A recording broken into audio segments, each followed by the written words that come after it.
Senhor esteja convosco. Ele está no meio de nós. Proclamação do Evangelho de Jesus Cristo, segundo Lucas. Glória a vós, Senhor.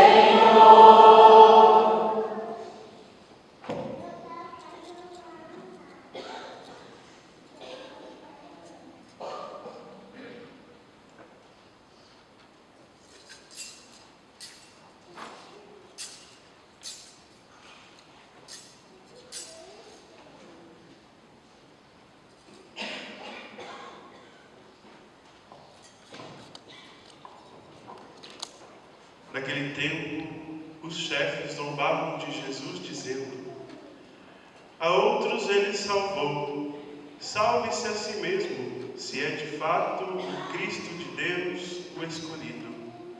Os soldados também caçoavam dele, aproximavam-se, ofereciam-lhe vinagre e diziam: se és o rei dos judeus, salva-te a ti mesmo. Acima dele havia um letreiro: este é o rei dos judeus. Um dos malfeitores crucificados o insultava, dizendo: tu não és o Cristo? Salva-te a ti mesmo e a nós. Mas o outro repreendeu, dizendo: nem sequer temes a Deus, tu que sofres a mesma condenação? Para nós é justo, porque estamos recebendo o que merecemos. Mas ele não fez nada de mal. E acrescentou: Jesus, lembra-te de mim quando entrares no teu reinado. Jesus lhe respondeu: em verdade eu te digo, ainda hoje estarás comigo no paraíso. Palavra da salvação. Glória a vós, Senhor.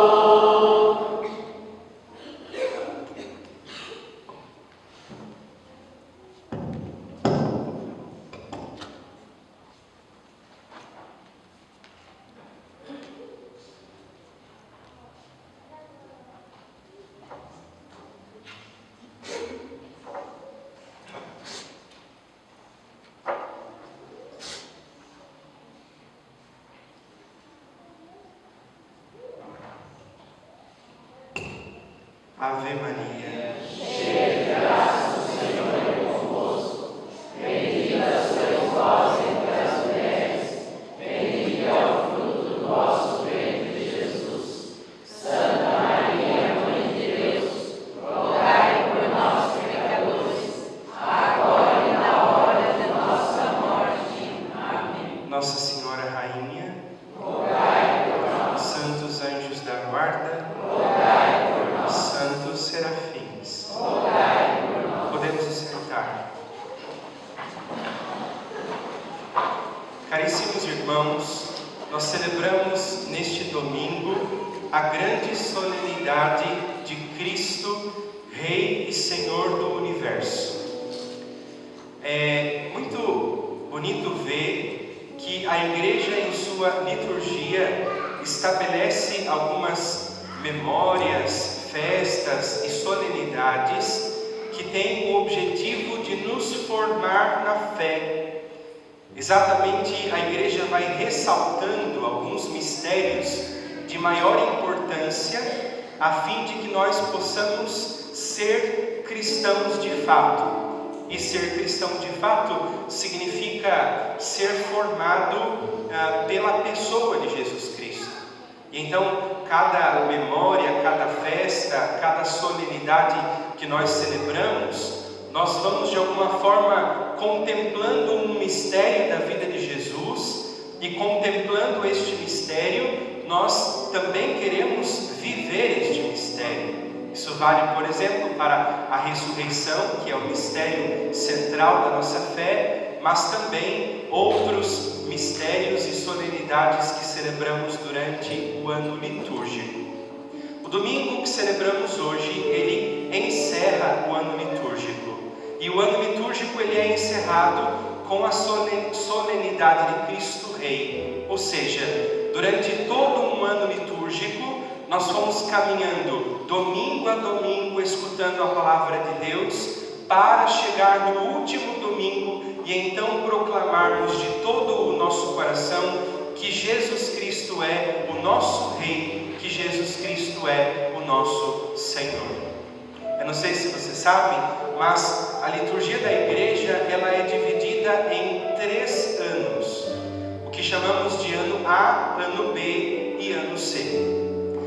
Você certamente sabe que há 4 evangelhos na sua Bíblia, há 4 evangelhos. O primeiro, o evangelho de Mateus, depois o evangelho de Marcos, depois o evangelho de Lucas, depois o evangelho e depois o evangelho não tem mais, né? O último, João.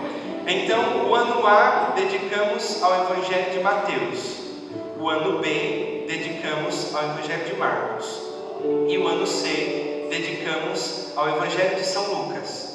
E o evangelho de São João está presente nos 3 anos, principalmente nas grandes festas, porque São João possui um evangelho muito mais elaborado, teologicamente falando, do que os outros evangelhos. Este ano, que encerramos hoje, é o ano C. Portanto, durante todo este ano litúrgico, nós escutamos o evangelho de São Lucas. E a partir do próximo domingo, que celebraremos o tempo do Advento, vamos começar a escutar o evangelho de São Mateus. Vamos iniciar o ano A. Tudo isso são coisas que nós deveríamos aprender na catequese e que talvez nem sempre a gente aprende e que deveríamos saber de cor, mas às vezes a gente nem tem muita noção. Por exemplo, se eu caminhar um ano com a igreja, durante este ano eu vou escutar o evangelho inteiro. Então, se você caminhar o próximo ano litúrgico inteiro, não faltar nem no domingo da missa principalmente, você vai escutar todo o evangelho de São Mateus, ou principalmente as partes mais importantes do evangelho de São Mateus. Mas qual é a função do ano litúrgico? Em primeiro lugar, o ano litúrgico ele tem a função de me aproximar de Jesus. A gente não diz isso? Ninguém consegue amar aquilo que não conhece. Então, o meu amor por Jesus vai crescendo também na medida em que eu o conheço. E esse conhecimento, ele precisa vir de uma experiência. Esta experiência é um relacionamento. E quando nós vamos escutando a palavra, lendo a palavra e meditando a palavra, nós vamos encontrando uma pessoa. Por isso, a tradição da igreja diz que quando nós rezamos, nós falamos a Deus. Mas quando nós lemos a Escritura, Deus fala conosco. É claro que os outros livros são muito importantes. E todos vocês sabem que eu amo os livros. Mas nada substitui a Sagrada Escritura. Nenhum livro pode ser preferido por nós. Não pode ser mais importante para nós do que a Sagrada Escritura. É claro que nem sempre nós entendemos tudo o que lemos ali, mas a palavra é sempre eficaz. A grande comparação que eu faço é com a bula de um remédio. Penso que pelo menos metade do povo que está aqui toma pelo menos um remédio, né? Alguns tomam mais, mas pelo menos um. Certamente quando você lê a bula daquele remédio, você não entende a bula. Mas mesmo que você não entenda a bula, aquele remédio faz efeito. Assim também é a palavra de Deus. Às vezes, quando eu me coloco diante dela, eu não entendo nada. Eu não consigo compreender quase nada. Mas ainda assim ela é eficaz. Mas também é verdade que conforme vai passando o tempo e você vai convivendo e gastando tempo com Jesus na palavra, você vai compreendendo quem Ele é. Isso é um princípio básico da convivência entre nós. Quanto mais próximo de alguém você é, quanto mais íntimo de alguém você é, você consegue perceber os pequenos sinais. Você consegue perceber pelo olhar que a pessoa não está bem, pela coisa da testa aqui, quando a pessoa franze a testa, você percebe alguma coisa aconteceu. Pelo jeito de andar, você percebe. Isso é o que? Intimidade. E é isso que a igreja quer nos propor, que eu conheça Jesus de perto, que eu saiba quem é Jesus de perto. E quanto mais eu me aproximo dele por meio da palavra, em primeiro lugar, eu vou então conhecendo o Senhor. E quanto mais eu conheço o Senhor, mais eu o amo. E a consequência do amor é o reinado de Cristo sobre o nosso coração e sobre a nossa alma. A festa de Cristo Rei, ou a solenidade de Cristo Rei, ela está ligada ao amor. Porque quanto mais eu amo o Senhor, mais eu quero ser dele. Quanto mais eu amo o Senhor, mais eu quero entregar a minha vida a Ele.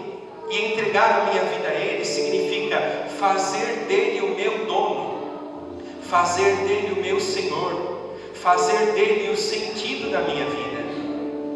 A solenidade de Cristo Rei, ela é constituída de 2 pontos. Primeiramente, uma verdade. Nós escutamos aqui na segunda leitura, na carta de São Paulo aos Colossenses, quando São Paulo diz assim no versículo 16: pois por causa dele, quem é este ele? Jesus, foram criadas todas as coisas no céu e na terra, as visíveis e as invisíveis. Quem são as criaturas invisíveis? Os anjos, né? As visíveis somos nós e toda a criação natural, e as criaturas invisíveis são os santos anjos, tronos, dominações, soberanias e poderes. Tudo foi criado por meio dele e para ele. Ou seja, celebrar Cristo Rei é celebrar uma certeza, a certeza de que Jesus Cristo é o Senhor de tudo e de todos, porque assim o Pai quis. O Pai das misericórdias quis que Jesus fosse o Rei e o Senhor. Mas ao mesmo tempo, Cristo Rei nos faz um grande convite. Qual é o convite? Deixar que Jesus reine sobre a minha vida. Uma verdade e um convite. Só que este convite, meu irmão, ele precisa verdadeiramente ser acompanhado de algumas decisões. Jesus não é um rei que reina de forma imposta. Jesus não é um rei tirano que reina sem a nossa permissão. Ele quer reinar, Ele quer governar, Ele quer comandar a nossa vida. Mas para isso nós precisamos permitir, nós precisamos deixar. É dentro desse contexto que a igreja instituiu esta solenidade. Antigamente não existia a solenidade de Cristo Rei. Quem instituiu esta solenidade foi o Papa Pio XI, no ano de 1925, quando ele escreve uma encíclica que se chama Quas Primas. Em latim significa no primeiro, no início. Aqui, em parênteses, todos os documentos da igreja são inicialmente escritos em latim.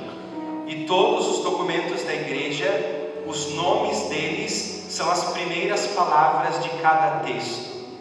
Então, Quas Primas é porque o início do texto significa no primeiro, ele está falando no primeiro documento que ele tinha escrito.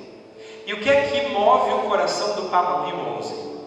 Bom, em 1925, o Papa Pio XI está depois da Primeira Guerra Mundial. E depois da Primeira Guerra Mundial, o Papa Pio XI começa a perceber que está entrando na igreja um pensamento laicista e secular, que faz com que o homem se afaste cada dia mais de Deus, que faz com que o homem queira viver a sua vida sem Deus. Isso em 1925. O Papa Pio XI começa a perceber que surgem ideias políticas e sociais que entendem que a salvação do mundo está ligada a partidos e esquemas políticos e sociais. E então o Papa Pio XI, ao escrever este documento, ele entende que o mundo jamais será um mundo novo, que o mundo jamais será transformado enquanto Cristo não reinar nos corações, que não são os esquemas políticos, que não são os partidos, que não são as estruturas sociais que vão mudar o mundo, mas Cristo reinando nos corações. Isto sim irá gerar uma nova sociedade, irá gerar um novo mundo. Por isso o Papa Pio XI então estabelece: vamos celebrar a solenidade de Cristo Rei e Senhor do Universo, para que todos possam compreender que somente quando Jesus reinar sobre nós, nós de fato teremos um mundo novo. Só que a gente sabe, como disse há pouco, que este reinado de Jesus sobre os corações precisa da nossa permissão, precisa do nosso querer. Se você olhar aqui no Evangelho, nós vemos o bom ladrão, lá no final, no versículo 42, ele está quase morrendo, ele está quase no fim da sua vida. A gente não sabe exatamente o que este homem fez, mas sabemos que ele viveu uma vida errada, uma vida de pecado. Mas ali, talvez no último momento, ele diz: Jesus, lembra-te de mim quando entrares no teu reinado. O que este homem está fazendo, gente? Reconhecendo Jesus como seu rei e como seu Senhor. E daqui vem uma verdade muito importante para a nossa vida: nunca é tarde. Nunca é tarde. Para Jesus reinar num coração e numa alma, nunca é tarde.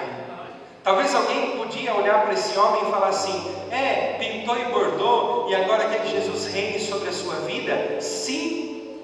E aí o que Jesus diz para ele no versículo 43? Em verdade eu te digo, hoje estarás comigo no paraíso. Significa o quê? Que quando nós permitimos que Jesus reine no nosso coração, que Jesus reine na nossa vida, Ele de fato muda todo o nosso ser, muda toda a nossa vida. Não estou dizendo que se você deixar Jesus reinar no seu coração e na sua vida, vão nascer asas em você, você vai ter uma auréola ou coisa parecida, mas estou dizendo que você vai viver neste mundo, mas sem se deixar corromper pelas coisas deste mundo. Vai sim viver neste mundo, mas não vai viver mais conforme os critérios deste mundo. E isso é deixar que Jesus reine. Deixar que Jesus reine é não viver mais em função das minhas paixões, das minhas vontades, dos meus desejos, mas me submeter ao Senhor. E me submeter ao Senhor de tal forma que Ele possa decidir, escolher e fazer o que Ele quiser, como Ele quiser e quando Ele quiser. O Papa Pio XI e depois o Papa São Paulo VI, que foi o que oficializou assim os textos desta solenidade, eles entenderam que nos tempos modernos, olha gente, aqui 1925 é o Papa Pio XI, eles percebiam que o ser humano estava cada vez mais dono de si e que a sociedade incitava o ser humano a viver para si mesmo, a viver em função das suas vontades e dos seus desejos. Nos dias de hoje não é diferente e, ao meu ver, isso é pior. Parece que nós já desde pequenos somos educados a viver para satisfazer a nossa própria vontade. Acontece que o ser humano começa a viver em função de si mesmo. E para alcançar as suas vontades e os seus desejos, ele é capaz de tudo. Ele é capaz de mentir, enganar, trapacear. Ele usa, não é, as pessoas, ele mente, ele engana, ele rouba, ele mata, ele faz tudo, desde que a sua vontade, o seu desejo seja então realizado. E qual é a consequência funesta disso tudo? É que vai tirando Deus do centro. E a partir do momento em que o homem tira Deus do centro do seu coração e do centro da sua vida, a vida perde o sentido. E o homem vai se tornando cada vez mais doente, cada vez mais vazio, cada vez mais angustiado, cada vez mais desesperado, porque o homem não é nada sem Deus. O homem não consegue sobreviver sem Deus. Por isso os papas, aqui especificamente Pio XI e Paulo VI, mas aqui de modo destacado Pio XI, quando estabeleceu a solenidade de Cristo Rei do Universo, na verdade fez com que a igreja gritasse aos quatro cantos do mundo: ei, acordem para a vida, vocês precisam de Deus.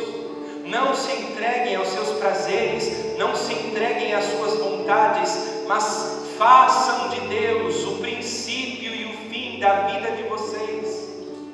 Como diz São Paulo aos Colossenses, quando ele diz assim, no versículo 17: e todas as coisas têm nele, quem é este ele? Jesus, a sua consistência. Gente, isso é fundamental para nós. O ser humano sem Deus não tem consistência, não tem firmeza, não tem estabilidade. E a gente vê por aí a sociedade que caminha para lá e para cá, né, que balança para lá e para cá, que se move no vento das propostas temporais deste mundo. E qual é a grande resposta que nos traz a palavra de Deus? É em Jesus que eu tenho consistência.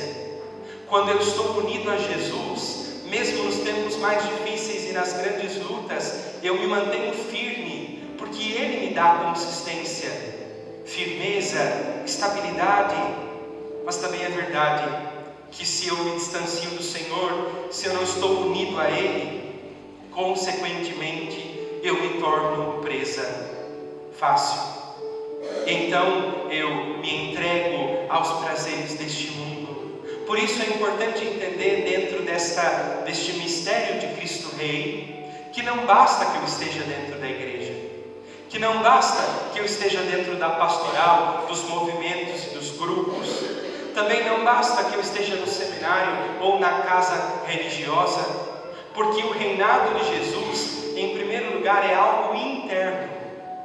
É algo que se dá dentro do coração.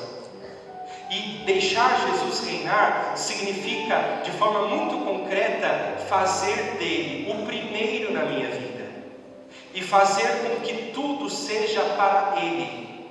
Desde a roupa que eu visto, a palavra que eu falo, os lugares que eu frequento, as decisões que eu tomo, tudo tem que ser para a maior glória de Deus. Tudo tem que ser para a maior glória de Deus.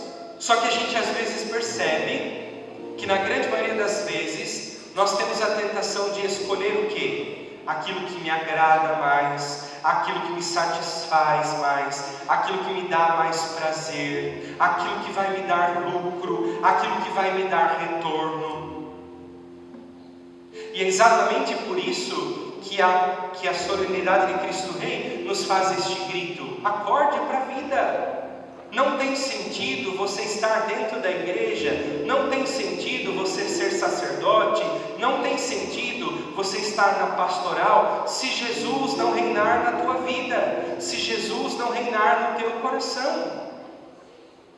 Agora, como eu disse há um pouco atrás, o reinado de Jesus, em primeiro lugar, é um fato. Ele é o rei. Mas o segundo ponto, eu deixo ele reinar na minha vida. E aí, para nós caminharmos para a conclusão, eu queria propor aqui alguns passos concretos para que Jesus reine na nossa vida. Um exemplo concreto. O Império Romano foi, sem sombra de dúvidas, um dos maiores impérios que o mundo conheceu, se não o maior. Mas caiu. Mas os imperadores romanos tinham um costume quando conquistavam as terras. Quando eles conquistavam uma terra, consequentemente um povo, eles colocavam nesta terra uma coisa. O quê? Uma águia. E a águia era o símbolo do imperador. Todo mundo que via a águia sabia que ali era um território do imperador romano. Ele era o Pontífice Máximo. Depois a Igreja Católica pegou esse título e atribuiu esse título para o Papa, Pontífice Máximo. Sabe o que significa pontífice? Quem acertar vai ganhar um almoço na sua casa. Pontífice, construtor de pontes. Por isso, pontífice. O Papa está em que lugar agora? Japão. Antes do Japão estava na Tailândia. O que o Papa está fazendo? Construindo pontes.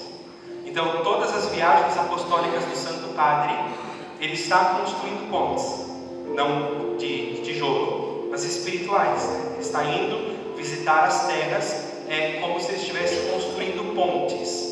E ele vai, ou pelo menos deveria, alargar o quê?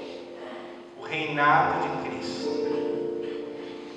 Então, toda visita apostólica do Santo Padre não deve ser apenas uma visita de Estado, política, ou apenas para dizer, ai que maravilha, vocês são budistas, Deus seja louvado. Não, ele precisa ir, claro, como um mensageiro da paz, mas para instaurar o reinado de Cristo. De alguma forma, Cristo precisa ser levado nestas terras e nestas culturas. Então, o imperador romano fazia isso, de forma negativa, né? Ele instaurava o seu reinado. E todos os lugares que ele conquistava, lá colocavam uma águia para simbolizar que o território era dele. Sabe qual é a primeira coisa que precisa acontecer? Eu preciso ser marcado com o sinal de que sou propriedade de Deus. Aqui está a extrema importância de eu carregar comigo e ter na minha casa um sinal cristão e não um sinal pagão. Às vezes nas nossas vestes parece tudo menos que eu sou cristão. Nas coisas que eu penduro parece tudo menos que eu sou cristão. Meu irmão, se o Senhor conquistou o território do teu coração, deixe-se marcar por este sinal de pertença. Claro, você não precisa usar uma cruz episcopal enorme no seu peito, mas pelo menos um sinal externo. É claro que o povo tonto vai dizer assim, ai, mas o importante é o coração.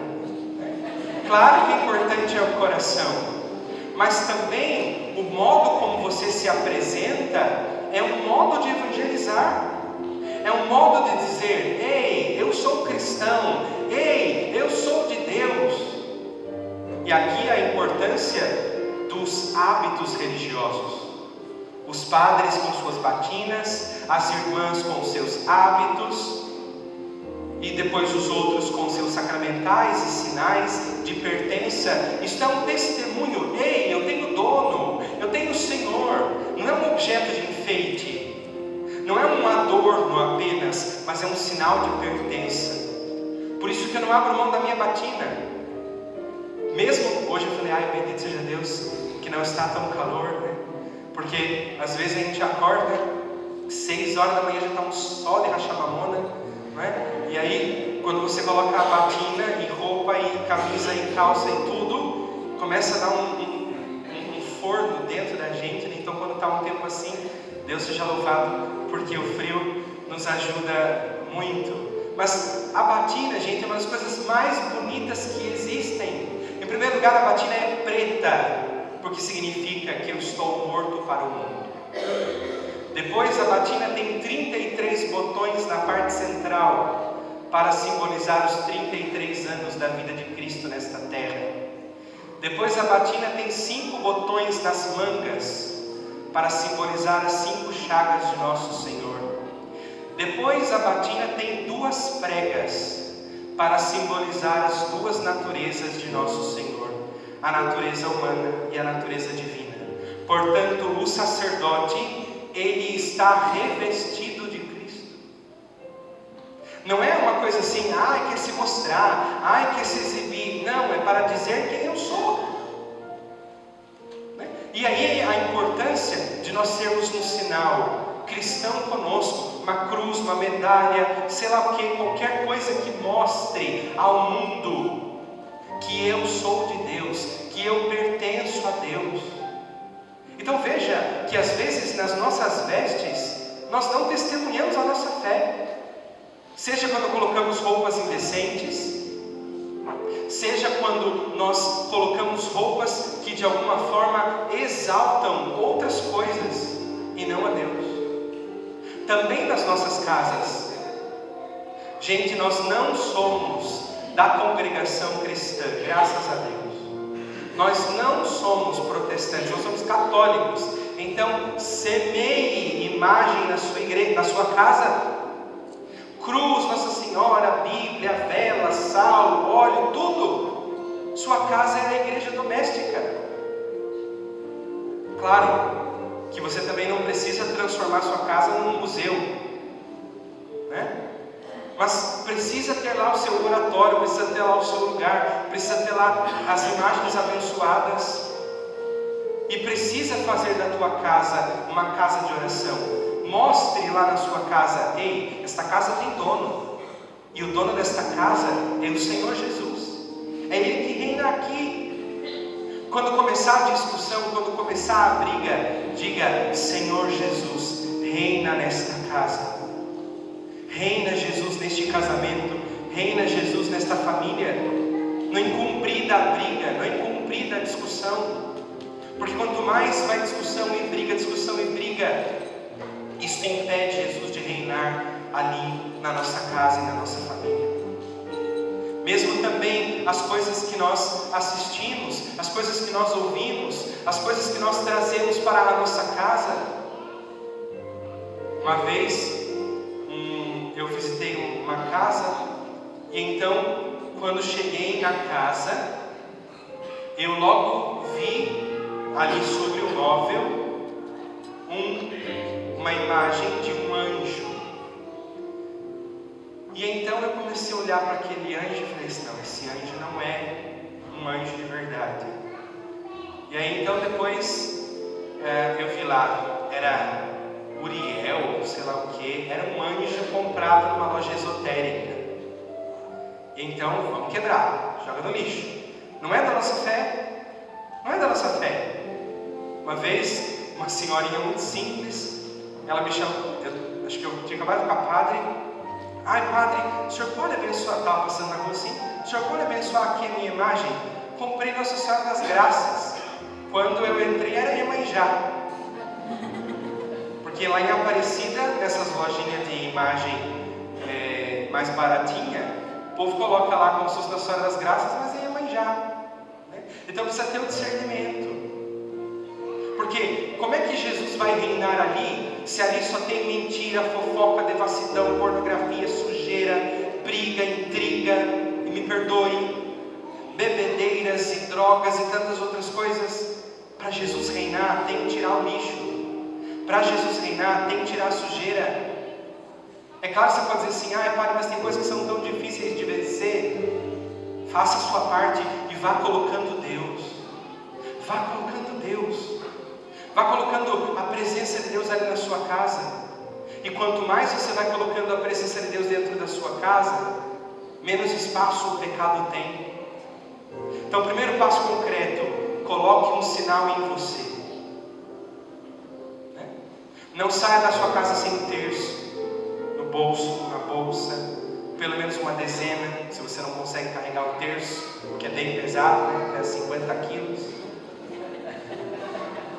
Terço é difícil carregar 50 quilos e solta cheiro, é muito difícil carregar. Dá choque e tudo mais, então é difícil levar. Se você não consegue levar um terço, uma dezena, pelo menos. Coloque uma cruz, uma medalha, peça para o Padre abençoar, para o Padre exorcizar, carregue com você. Não é um amuleto, é um sinal da sua fé. Não é um objeto de superstição, é um sacramental. E a igreja nos promete que quando usamos um sacramental, ali somos protegidos do mal. Ali somos protegidos das forças malignas. Depois, marque a sua terra, a sua casa, com o sinal da fé. Jesus crucificado, Nossa Senhora. Não estou falando para você comprar uma Nossa Senhora desse tamanho. Se você pode e gosta, maravilha. Mas uma Nossa Senhorinha pequenininha, ou uma fotografia de Nossa Senhora, mas tenha ali. E detalhe, gente, tudo que você tiver na sua casa seja abençoado. Tudo. Se você quiser trazer uma caixa e deixar ali, eu abençoo tudo que você tiver. Porque o objeto religioso precisa ser abençoado para ter eficácia. Sem a bênção ele não tem eficácia. É um objeto normal, como se fosse qualquer outra coisa. O que faz aquele objeto ser eficaz é a bênção que ele recebe. Vou dar aqui uma outra orientação. O crucifixo da sua casa precisa ser de madeira.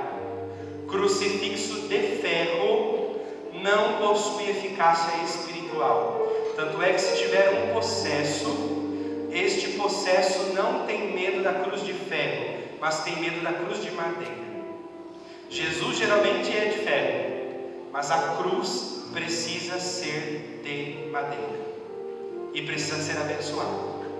Então quem tem coisa para abençoar, coloca na caixa, traz aqui, ou quarta-feira na São José, não nessa quarta-feira nem na outra, mas na terceira quarta-feira eu já rezo a missa e aí posso abençoar para você, tudo que você tiver, imagem, terço, medalha, tudo, tá bem? Terceira coisa muito concreta, tire da sua casa tudo aquilo que você não faria na igreja. Então, pense assim, uma música. Você cantaria essa música aqui na igreja? Então, na minha casa também não. Esse programa, eu assistiria esse programa na frente de Jesus Eucarístico na capela? Não, então na minha casa também não. Essas conversas, eu teria essas conversas na igreja, na capela? Não, então na minha casa também não. Porque o que é a sua casa? A extensão da igreja. A igreja usa uma expressão muito bonita, igreja doméstica. Igreja doméstica porque a minha casa precisa ser uma pequena igreja. Uma pequena igreja. Um lugar onde a gente reza, onde a gente jejua, onde a gente lê a palavra. E aí a sua casa vai ser santificada quando e como? Quando você começar a santificar a sua casa. Quando você começar a levar para a sua casa a graça de Deus, a presença de Deus. Quarto passo. Para que Jesus reine no seu coração, Você precisa, na sua vida, você precisa rezar. Gente, a oração é o modo mais eficaz de Jesus reinar sobre nós. Quando a saudação do Império Romano, quando Hitler comandava os seus, como era? Heil Hitler. Quando um policial vai saudar, ele faz grito. Quando os religiosos visitam o Vaticano, a guarda suíça tem nas suas mãos geralmente uma arma, e então quando os bispos passam, eles ficam como estátuas ali horas e horas. Quando o bispo passa, eles batem, pá, né? Tem sinal de reverência. A oração é um modo de nós dizermos: Senhor, reina sobre mim. Senhor, eu preciso de Ti. Senhor, vem sobre mim. Senhor, governa a minha vida, conduz a minha vida. Aprenda isso. Toda desobediência na oração, ou deixar de rezar, é não querer que Jesus reine sobre mim. Por isso que o demônio odeia a oração.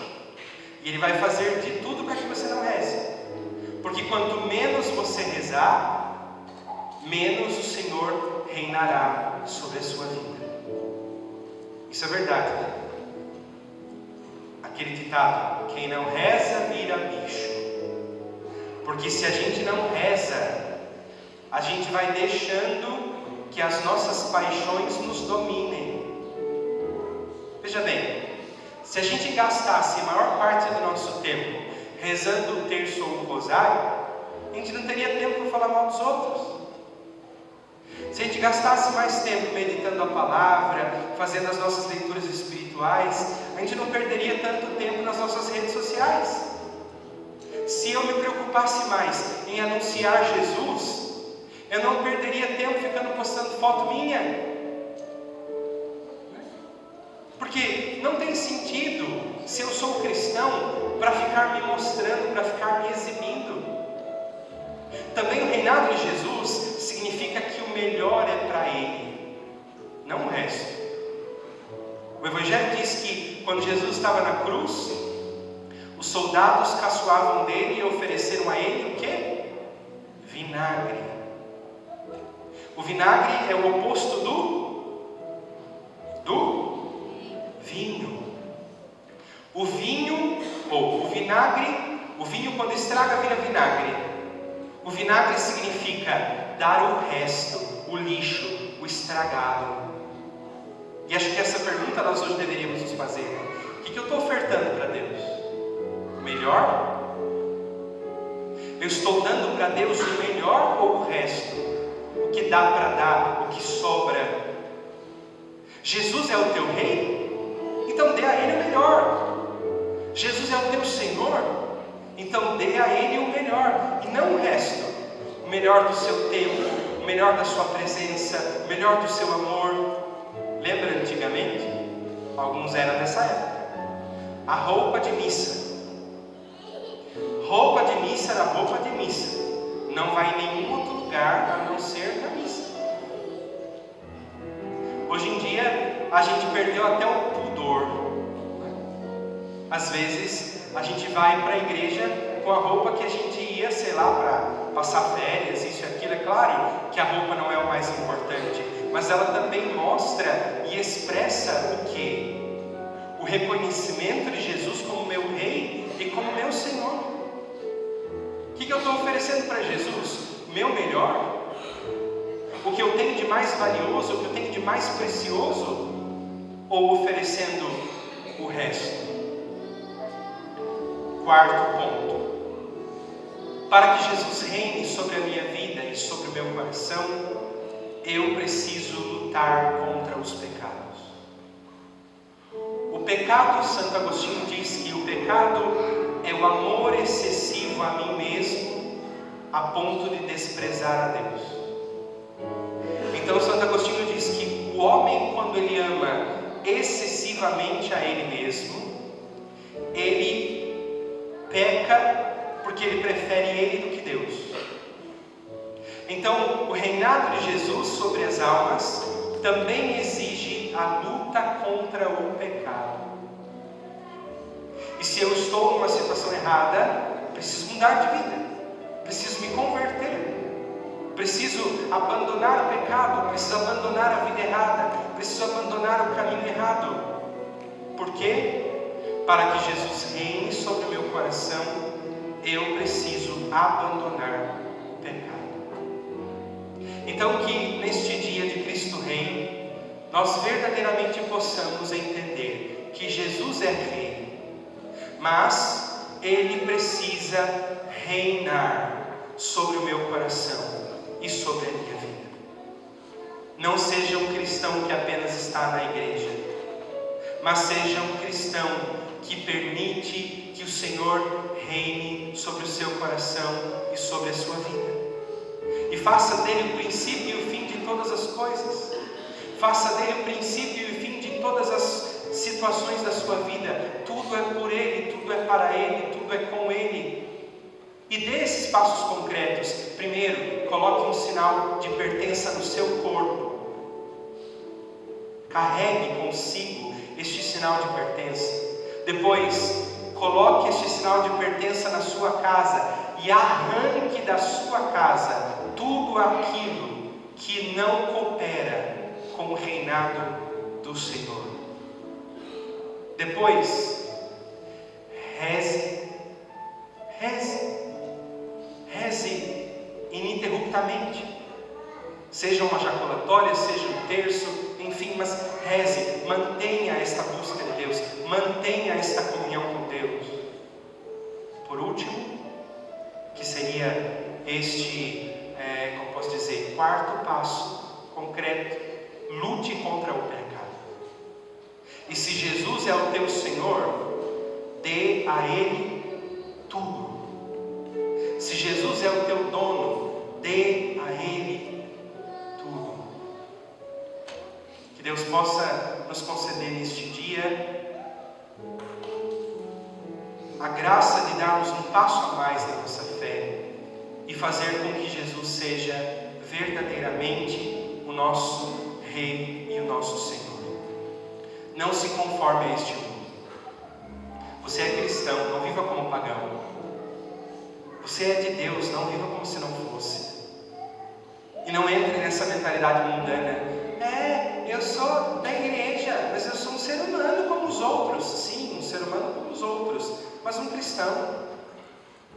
Não pode viver como se fosse um pagão.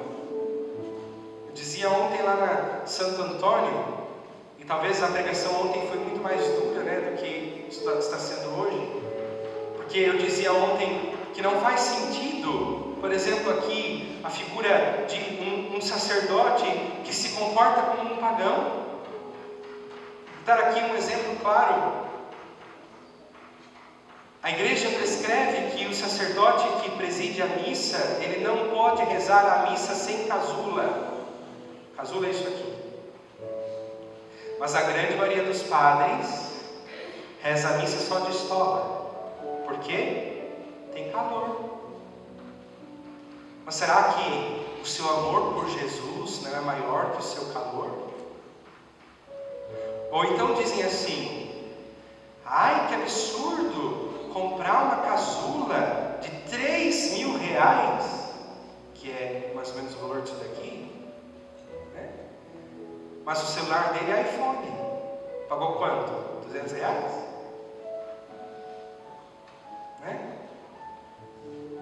O altar, tudo de qualquer jeito, mas a cama dele até treme, faz massagem. Ou então o leigo diz: eu amo Jesus, sou apaixonado por Jesus, mas prefere a missa mais rápida para poder curtir. Mentiroso. Aí eu amo Jesus, Jesus é tudo para mim, mas passa a semana inteira sem adorar na capela. Ai, eu quero o céu, mas faz 20 anos que não se confessa. Então, o reinado de Jesus exige postura, prática. Ai, mas eu tenho sono, eu estou cansado. Pois é, mas o reinado de Jesus exige um amor maior por Ele do que por mim mesmo. Que Jesus nos ajude a compreender isso. E aqui, o que eu estou falando aqui não é para acusar ninguém, até porque todos nós precisamos de conversão, todos nós precisamos de mudança de vida, e é isso que nós estamos pedindo aqui. Jesus reine no nosso coração, reine na nossa vida, e seja, como diz a palavra, o princípio e o fim de todas as coisas. Seja, Senhor, a minha cabeça, né? Seja o primeiro na minha vida, seja o sentido e a razão de todas as coisas. Louvado seja nosso Senhor.